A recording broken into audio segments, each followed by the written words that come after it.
দিয়ে উঠতে পারত। হেফাজত সেদিন রক্ত দিয়ে গণজাগরণ মঞ্চকে যখন বিতাড়িত করতে পেরেছে, আগামী দিনে হেফাজত নেতৃত্ব দেবে, বাংলাদেশের রাজনীতি নিয়ন্ত্রণ করবে। এটাই হলো হেফাজতের নীতি, আদর্শ এবং আল্লাহ মাহমুদ শফির মিশন। যারা করবে, আওয়ামী লীগ দীর্ঘ 16 বছর ক্ষমতায় থেকে এদেশ থেকে ইসলামকে নির্মূল করতে চেয়েছে। এদেশের দেশপ্রেমিক ইসলামী মূল্যবোধে বিশ্বাসী রাজনৈতিক অস্তিত্বকে বন্ধ করে দিতে চেয়েছে, সভ্যতার সংস্কৃতি ধ্বংস করতে চেয়েছে, মসজিদ মাদ্রাসাকে ধ্বংস করতে চেয়েছে, উলামা ইকরামদেরকে মিথ্যা মামলা দিয়ে জঙ্গি সন্ত্রাসী বানিয়ে জেলখানায় পুরে নির্যাতন নিপীড়ন করেছে। আগামী দিনেও যেন এই আওয়ামী ফ্যাসিবাদী শক্তির মতো কোন শক্তি বাংলাদেশে মাথা ছাড়া দিতে না পারে, সেই জন্য হেফাজত অভিভাবকের ভূমিকা পালন করবে। কিন্তু হেফাজত অরাজনৈতিক থাকবে, রাজনীতি করবে না, এটা হেফাজতের সিদ্ধান্ত। হেফাজতের সিদ্ধান্ত হলে হেফাজত অরাজনৈতিক থাকবে, হেফাজত রাজনীতি করবে না।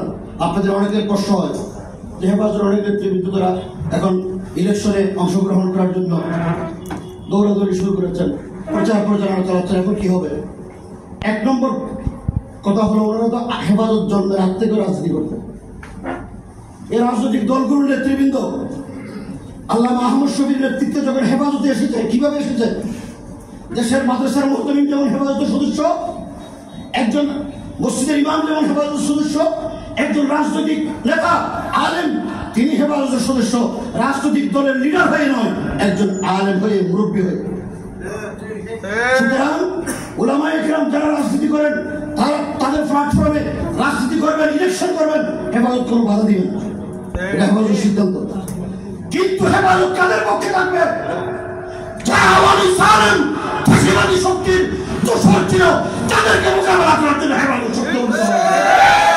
আমার এক ভাই বলেছেন, কেমন হেফাজত দেখতে চান?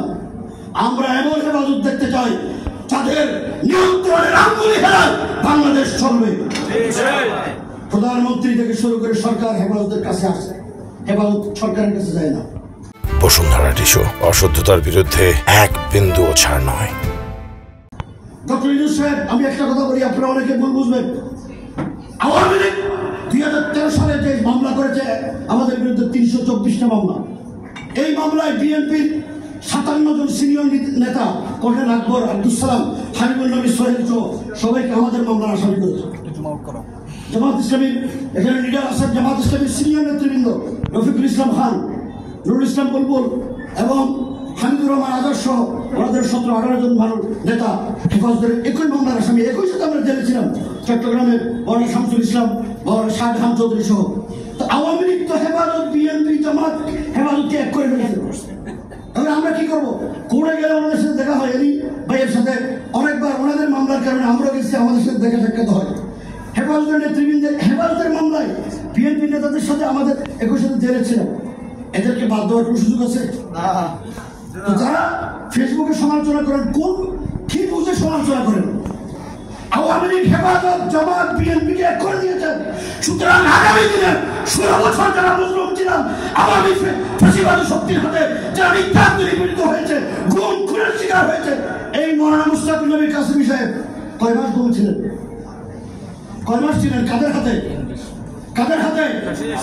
গুম খুনের শিকার যারা ছিলেন, এনি ভাইয়া যারা আছেন, পরিষ্কার বলতে চাই, বাংলাদেশের স্বাধীনতা রক্ষার জন্য, ভৌগোলিক অখণ্ডতা রক্ষার জন্য, ভারতীয় আধিপত্যবাদ মোকাবেলা করার জন্য যত মুসলিম আওয়ামী লীগরা বলে সবাইকে ঐক্যবদ্ধ থাকতে হবে।